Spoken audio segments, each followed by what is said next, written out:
My younger brother got engaged 6 months ago, and I genuinely thought I was happy for him.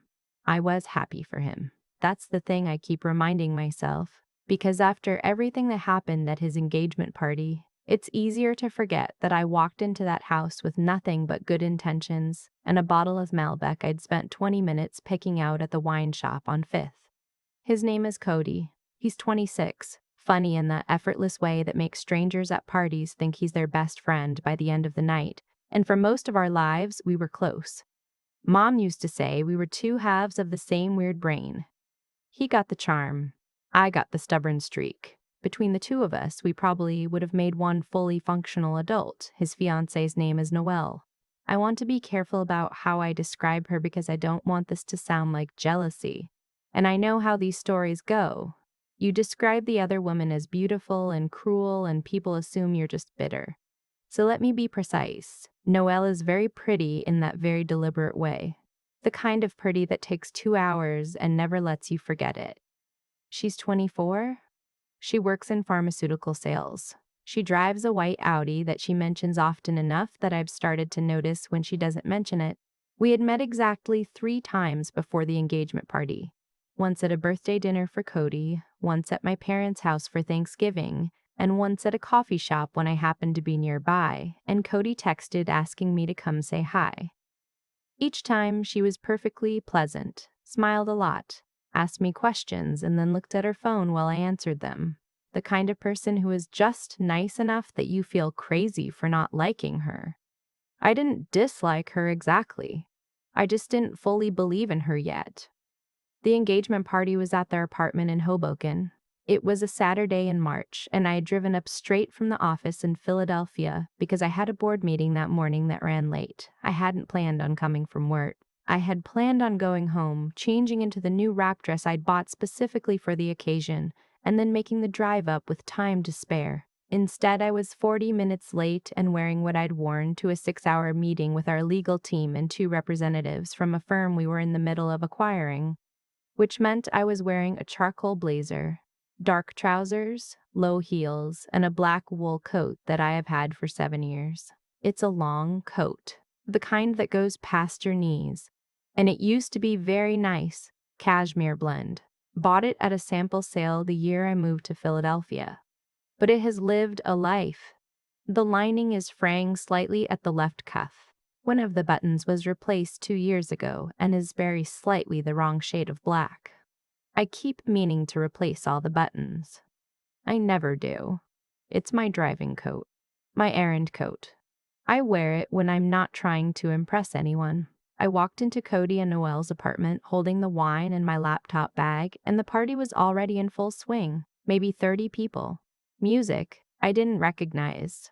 Fairy lights strung along the ceiling that I suspected were Noelle's idea. My parents were near the kitchen.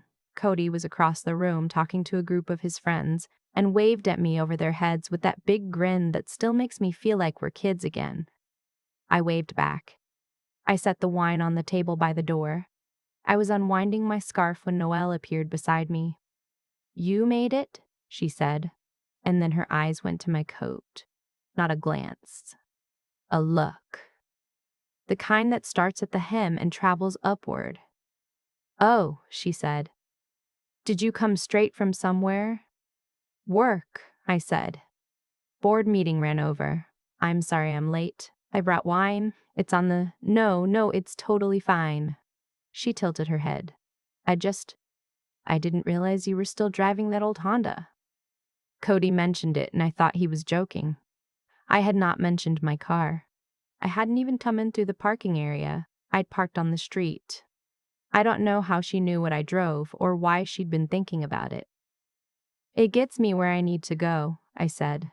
She laughed. Not meanly, exactly. More like the way you laugh at something a little sad. "Sure, of course." And then louder to no one in particular. "I just think it's so brave, to not care about that stuff. I could never show up to something like this straight from work without at least changing first. But some people just have that confidence." A few people near us had turned slightly, not staring, just aware. I smiled. I said, "It's a gift." She moved on to greet someone else. I found my mother in the kitchen and hugged her, and she asked why I was still in my work clothes, and I told her about the meeting, and she nodded and handed me a glass of wine, and that was that. My dad shook my hand and asked about the acquisition, and I gave him the 30-second version, and he looked proud, and then immediately looked across the room to find Cody. That's a whole other thing. That's a long, slow ache I've learned to carry like a stone in my pocket. You forget it's there until you reach in for something else. An hour passed. I was doing fine. I talked to Cody's college roommate, who I've always liked, and to a cousin I hadn't seen since Christmas. I ate something with prosciutto on it. The wine was good. I was recalibrating, settling into the evening, letting the board meeting drain out of my shoulders. That's when Noelle found me again. She came with two of her friends in tow. I learned later their names were Brittany and something else. But in the moment, they were just two women in very high heels who were both smiling in the way. That means they already know the punchline. There she is, Noelle said. This is Cody's sister. She owns her own business. She said it the way you say she collects ceramic frogs. Has a fun fact about an eccentric. Oh, that's amazing, one of the friends said. What kind of business? Before I could answer, Noelle said, It's like a consulting thing, right? Or, what exactly do you do? Cody's never super clear on it. We're a real estate investment and development firm, I said. We acquire commercial properties primarily in the Mid-Atlantic region. Okay, wow, the friend said. Noelle nodded slowly, the way someone nods when they're deciding whether to believe you. That sounds intense. Is it doing well? Because the market has been. She gestured vaguely. You know. We had a strong year, I said. Good. Good. She paused. Cody always says you work so hard. It's sweet. I think it's great that you're so focused on your career, even though a small, almost sympathetic smile. Well, you know, not everyone ends up with the same kind of trajectory, and it doesn't mean anything. Some people are just late bloomers. I was 31 years old. I had started my company at 24 with $70,000 I had saved working 18-hour days at a commercial real estate firm in Manhattan. I had 12 full-time employees and a portfolio of 23 properties across 4 states. I had been in a Forbes regional list 2 years ago, under a name she apparently did not recognize. I smiled at her. Absolutely, I said. She patted my arm once. Her friends drifted with her as she moved toward the drinks table. I stood there for a moment. I finished my wine. I looked across the room at Cody, who was laughing at something, oblivious. The way Cody is always oblivious. The way I have spent my whole life, not resenting him for. I went and found my dad. Dad, I said, did you know Noelle works for Meridian Pharma? He shrugged. Cody mentioned it. Good company.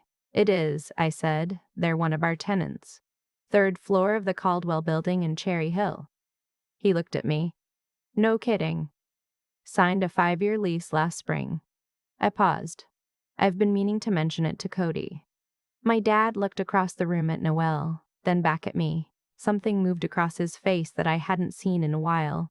Something that looked a little bit like, oh. I didn't say anything else. I got another glass of wine. About 45 minutes later, Noelle tapped a fork against her glass and gathered everyone into the living room to make a little speech about Cody and how excited they were, and how grateful they were that everyone came. She was good at it. Warm, funny, easy with the crowd. I clapped.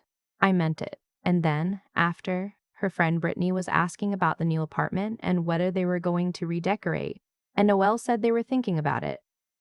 Thinking about knocking out a half wall and maybe adding something to the entryway. And Brittany asked who she was going to use, and Noelle said, actually, we might use that property management contact of mine. My company just moved into this gorgeous office building in Cherry Hill, and the building management has been incredible, super responsive. I'm going to see if they do any residential referrals. I was standing 6 feet away. I had my glass halfway to my mouth. The Caldwell building, I asked. Noelle turned. Yeah, actually. Do you know it? I own it, I said. The room didn't go quiet all at once. It sort of went quiet in a wave. The way water pulls back from shore before something happens. First, the people nearest to us, then the people behind them. Noelle's expression moved through 3 phases in about 2 seconds. Confusion, then a kind of rethinking, then a stiffness that I recognized as someone who has never been caught off guard before and doesn't know what to do with their face when they are. "I'm sorry," she said. "I own the building," I said. "My company does. I'm the principal and founder of Hartwell Property Group. We've owned the Caldwell building since 2021. I took a sip of my wine. "So I'm actually your landlord." No one said anything for what felt like a long time. Brittany said, "Oh my God." Noelle's smile came back, but it arrived differently now. Slower, at a different angle. Wow, I didn't realize. Cody never mentioned. He probably didn't think it was relevant, I said. It usually isn't. My mother made a sound that might have been a laugh that she turned into a cough. Cody was staring at me from across the room with an expression I've seen on his face exactly twice before. Once when he was 11 and broke a neighbor's window with a baseball, and once the first time he saw me cry as an adult. It's a look that means he's calculating damage, but also that he loves me, and the 2 things are happening at the same time, and he doesn't know what to do with that. I smiled at him. He made a helpless sort of gesture. I shrugged. "Anyway," I said, turning back to the room. "It's a great space. The property manager's name is Kevin. Lovely guy. I'll give you his direct line, save you having to go through the main office." Someone laughed, a real laugh, not a polite one. Then a couple more. Noelle said, "Right, thank you." Her voice was exactly calibrated, not embarrassed enough to look weak, not composed enough to look unaffected. Just recalibrating. I know what that looks like because I spent the first hour of the evening doing it myself. I stayed another 40 minutes. I said goodbye to my parents, hugged Cody for a long time, and told him quietly that the party was wonderful and that I was genuinely happy for him. He held on a little longer than usual and said, "She didn't mean it like that." And I said, "I know." Whether either of us believed it, I'm not sure. On the way out, Noelle caught up to me at the door.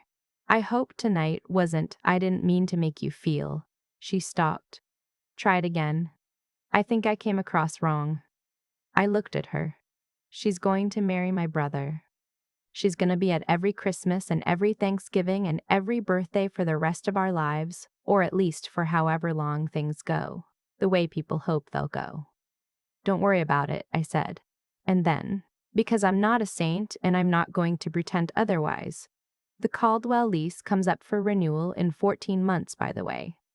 Kevin handles the negotiations, but I review and sign every final agreement. Just so you know, I put on my old wool coat with a slightly wrong button. I picked up my laptop bag. "Congratulations again," I said. "Cody is lucky to have you." I walked out into the cold March air and I sat in my 7-year-old Honda in the parking spot I'd found on the street and I called my best friend and I said, "You are not going to believe the night I just had." She didn't believe me, but I have the lease agreement to prove it. I've thought about that night more than I expected to. Not the part where I told Noelle I owned the building. That part I think about less than you'd imagine. What I think about is the hour before it, standing in that apartment in my old coat, nodding along, smiling at the right moments, letting comment after comment land and just absorbing it. The way I used to absorb things when I was 22 and actually had nothing and still had more dignity than I knew what to do with. There's something people get wrong about ambition. They think it hardens you. They think the version of yourself that builds something real is colder, sharper, less affected by the small cruelties of rooms like that one. That's not how it worked for me. If anything, I'm more sensitive now than I was before, not less. I notice more. I remember more. I just learned somewhere along the way that noticing something and reacting to it are 2 completely separate decisions, and only one of them is actually yours to make. Noelle didn't know what she was doing. Not entirely. That's the honest version. She saw a coat and a laptop bag and a woman who showed up late to a party, and she made a calculation based on incomplete information. People do that constantly. Most of them are never corrected because the person they misjudged never gets the opportunity or doesn't take it when it comes. I got the opportunity. I took it. I'd do it again. But here's the part I keep coming back to. The 7 years I wore that coat, I was building something. Every early morning, every missed birthday dinner, every meeting I sat in where I was the youngest person and the only woman, and I still had to fight to be the loudest voice in the room. All of that is in that coat. Not literally, obviously, but the coat is a symbol of something real, which is that the people who underestimate you based on the surface are always working with the wrong data. And you don't have to correct them immediately. You don't have to correct them immediately. You don't have to correct them at all. But sometimes the moment arrives and it is almost poetic in its precision, and you'd be doing yourself a disservice to look away from it. What I've learned, what that night crystallized for me in a way I hadn't expected, is that integrity isn't just about being honest. It's about staying consistent with who you are when no one's giving you credit for it. I wore that coat to the party, not because I forgot how to dress. I wore it because I was coming from a board meeting where I had been exactly who I am, and I didn't see any reason to perform a different version of myself for an audience that hadn't earned the preview. Noelle earned it the moment she opened her mouth about the building. I don't have any anger left about that evening. I have something more useful, which is clarity. About what I've built, about why I built it, about the fact that the work was worth it even in all the years when no one could see it from the outside. Cody is going to marry her. She's going to be at the table every Thanksgiving, and every time I see her, I hope she remembers the woman in the old coat who turned out to own the room. Not as a threat. Just as a reminder that you never actually know who you're talking to until you've listened long enough to find out.